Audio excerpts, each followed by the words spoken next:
Our big story today, is it a bay or is it a shore? That's the big question driving Mumbai's realty sector into a tizzy.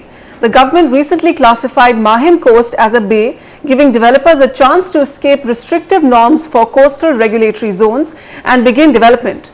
On the other hand, the move is being bitterly criticized by urban planners and environmental experts who say Mumbai will lose its seafront. Nikhil Sivadas joins us with more on that. For years, Mumbai's coastline has been kept free of development thanks to stringent coastal regulation zone norms, preventing construction within 500 meters of the high tide line. But that may not be the case any longer. The State Coastal Authority, the MCZMA, redesignated Mahim Shore as a bay earlier this year, a move that has far-reaching consequences for development in the area. By reclassifying that area as a bay, they have reduced the distance to the shoreline that is required for any development by about 400 meters, right? That would almost double the development potential of that area. Developer Hubtown has already pounced on this redesignation and has managed to free 5.3 acres of prime land in Prabhadevi out of CRZ norms. Hubtown's success is expected to attract similar bids by other developers. But that's just the beginning.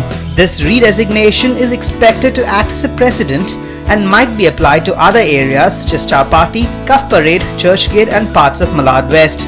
Industry sources tell NDTV that more than 30 builders will benefit if this happens. I think this concept is wrong, needs to be rectified and rethought about it. All the rules are meant to strangulate and extort. 50% of Mumbai people live in Jhopatpattis. It is not a creation of poverty. It is a creation of bad regulation and bad policy. While developers are praising the move and calling for further relaxation of CRZ norms, urban planners and environmental activists are very critical of the government's actions. Bays are impacted by tidal action twice a day, irrespective of high tide or low tide. And I don't think, even from a technical perspective or ecological or environmental perspective, the MOEF decision to reclassify bay and club them with creeks is correct and defensible. I think in this particular case, the builder has taken full advantage of the loophole that seems to have been specifically created for him by the MOEF. Developers maintain the move will lead to more land supply, enabling more affordable housing projects. However, considering that this is prime beachfront property, industry experts say that the land will be used for luxury projects. Most of these shoreline areas are great locations for high-end residential. It will increase the ability of development to be done for high-end residential around that shoreline area, for sure. Urban planners and activists are now calling for the government to reconsider this change in policy. Both the builders and activists have a valid point of view. Mumbai needs land to grow further, but it cannot be at the cost of its environment. Now it's time for the government to step in, take another look at this policy and possibly come up with a solution that's acceptable to all stakeholders. From Mumbai, Nikhil Sivadas, NDTV. With Mahim Coast of Mumbai reclassified as a bay, a large chunk of Mumbai's prime shoreline now opens up for development. Developers in Mumbai say it was high time that the CRZ norms were relaxed, but urban planning experts are fearing the worst. Let's get both views on the table today. Urban development expert Chandrasekhar Prabhu joins us on the show from Mumbai to highlight the environmental perspective, and Sujay Kalele, CEO of Kolte Patil Developers, will share the industry's viewpoint. Gentlemen, thank you so much for joining me today.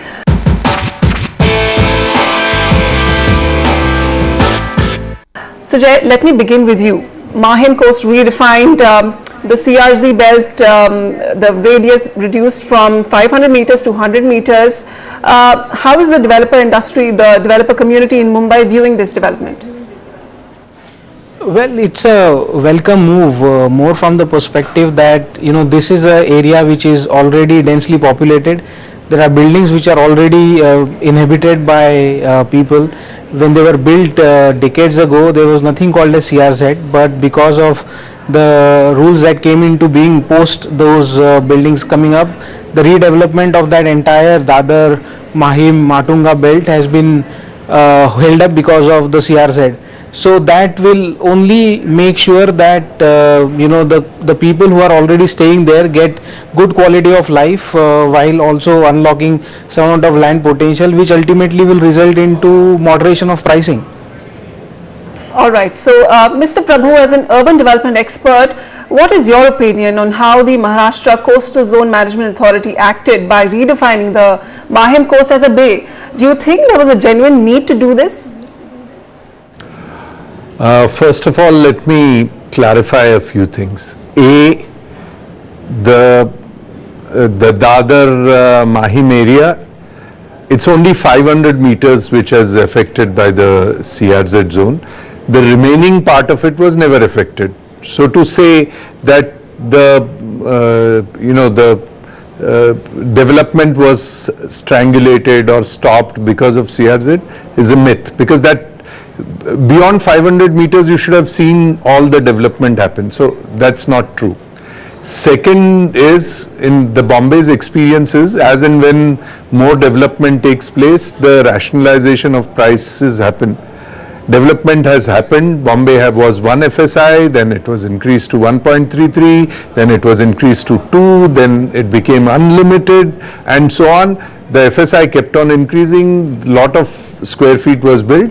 Never have the prices come down. So the concept of rationalizing, or if there is more, this is relevant for Pune, Nashik, Aurangabad, wherein you can grow on all sides. Mumbai, it doesn't happen because this is an island and prices keep on increasing however much you add to the housing stock. So both these things are untrue, incorrect. If my student were to mention that in his paper, I would fail him.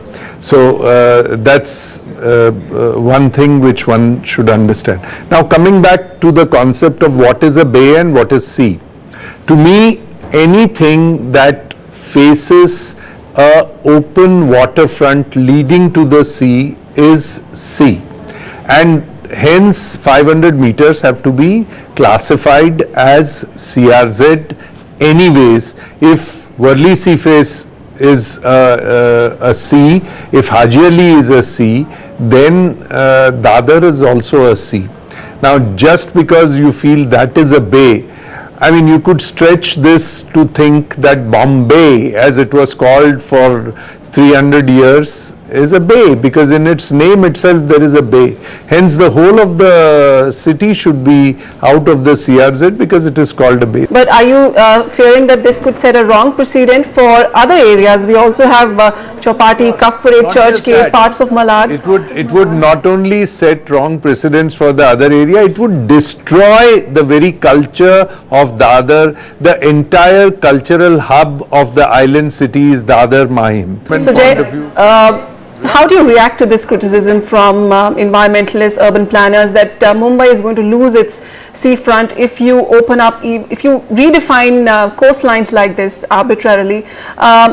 What is your reaction to this, and where do you think most of this land which is going to be unlocked is going to be used? What kind of development do you expect? I think one of the key points that Prabhu sir has highlighted is very valid, that the development of these new areas also has to keep in mind, in the first place, how the development happened in the past, and it has to preserve the social well-being, the thread that it was first meant to preserve. And if we are able to manage and balance both the aspects, then we don't see why it won't actually benefit the average Mumbaikar as a whole. And while I am slightly disconnected with the viewpoint that new supply or fresh supply in Bombay hasn't resulted in rationalization of pricing. If you look at the entire lower Parel belt, right, today the average per square feet pricing is less than what it is in Bandra Khar, Santa Cruz, that belt, while 3 years ago that was not the case. The only reason why the pricing has rationalized and it is lesser than suburbs, which in itself is a big news for Mumbaikars, is because the supply got to hit the market at the right time. So while it is right that historically the pricing has not moved as per supply, because the supply has kind of hit the market in various strata, if the supply hits the market together, there's a chance that we'll see rationalization of prices.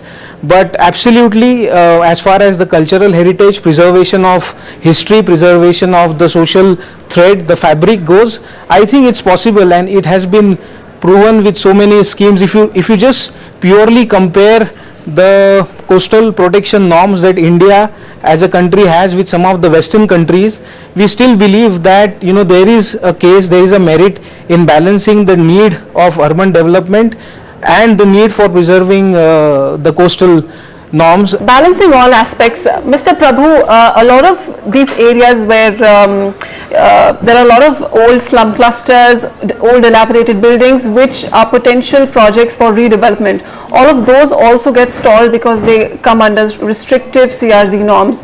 Do you feel there's a need to revisit them, with this redefinition of the Mahim Bay? A lot of slum redevelopment can happen. That could be a big positive. What's your perspective on this? No, slum redevelopment in any case in CRZ areas under the new gazette has been permitted. So it is not an issue whether slum redevelopment, if you make it a bay then it will happen, and if you don't make it a bay then it won't happen. It's not like that. Under the new guidelines which were issued by the Environment Ministry, if the slum redevelopment in these areas have to be there, any of the areas which fall into coastal regulation zone, there are certain norms which they have to follow, and if they follow it, that is possible. So no slum redevelopment project was stalled due to it being in CRZ under the new this thing. Of course, it takes some time for the new laws to sink into people. So that argument has no this thing, because anything that you do, cold-blooded murder, you always use the poor for that. So you say, no, all this is going to help slum. It's not going to help slum redevelopment, because otherwise also under the old norms, slum redevelopment was possible if you followed certain principles, because the new new guidelines of the Environment Ministry permitted slum redevelopment in coastal regulation zone areas, provided they followed certain this thing. Now the issue is whether you want to follow that or you don't want to follow that, and by removing it outside the purview of the CRZ, you will not follow it at all. So that argument doesn't have any this thing. Secondly, with regard to rationalization doesn't mean you compare Lower Parel with Bandra, and so each area has its own dynamics of growth in prices, and Lower Parel prices should be compared with Lower Parel prices, not with Bandra prices. If Lower Parel prices at any stage showed a downturn, then I would say that certain rationalization has happened. There has never been a downturn. You are having flats being sold at 40 crores and 50 crores. Now the question is, who buys that? That's another issue. But when the mill lands were given, I mean, unfortunately the memory is very short. If you go into your own archives and take interviews of people when Lower Parel was being developed and when the mill lands were being released, they said the moment you release the mill land, you'll see that Lower Parel will provide affordable housing to people. Has it been affordable? 40 crores or 10 crores? Sujay, do you feel most of the outcry on this issue is because we expect that most of the projects that will come up in this land which is unlocked are going to be premium projects? Well, if you take into account, if I just further the Sir's argument of the new DCR, I think as per the new development control rules released in January, February, 20% of, if your plot area is actually more than 4,000 square meter, 20% of that also now has to be reserved for EWS and handed over to MHADA. So I don't see actually why, as Sir rightly said, every location has its own dynamics. So if a particular plot of land is facing the sea, it will be premium. If a particular plot of land is constrained by views or whatever XYZ other planning constraints, you will see more affordable or more 2-bedroom, 3-bedroom kind of thing. So it's not as if that a Lower Parel or a Dadar doesn't have 2 bedrooms. Like it has 5 bedrooms, it has also 2 bedrooms. Like it has 30,000 rupees a square feet, it also has projects which are unable to sell at 18,000 rupees a square feet. So I think overall, to say that blanketly only premium housing projects will be done. I think that's a blanket statement. Already we have 20% reservation for EWS that we have to hand over to MHADA. Unfortunately, that also applies to redevelopment of societies, where as a redevelopment kind of doing redevelopment projects, we also have to have independent building of 20% EWS. So even if I do a 4-bedroom which hypothetically I am able to sell for 20-30 crores, in the same complex I also have to do 40 square meter apartments which I have to compulsorily hand over to MHADA. So I think, you know, government is trying to balance the needs for you know, all the interested parties by relaxing something, by making sure compulsions are coming, reservations are coming in. But broadly again, I think one point, it has to be uniform. It has to be uniform across the thing, and we cannot have selective policy making just for a particular belt. Okay, okay. All right, so Sujay Kalele, Mr. Prabhu, thank you so much for joining me today. So there you have it, Mumbai's coveted coastline. You need to toe the line between development and preserving Mumbai's water bodies and its prime coastline.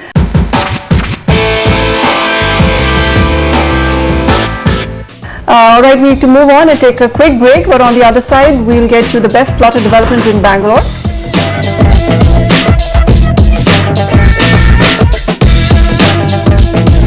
Also, we'll look at why is Chennai's favorite second homes destination, the East Coast Road, witnessing a number of high-rise projects.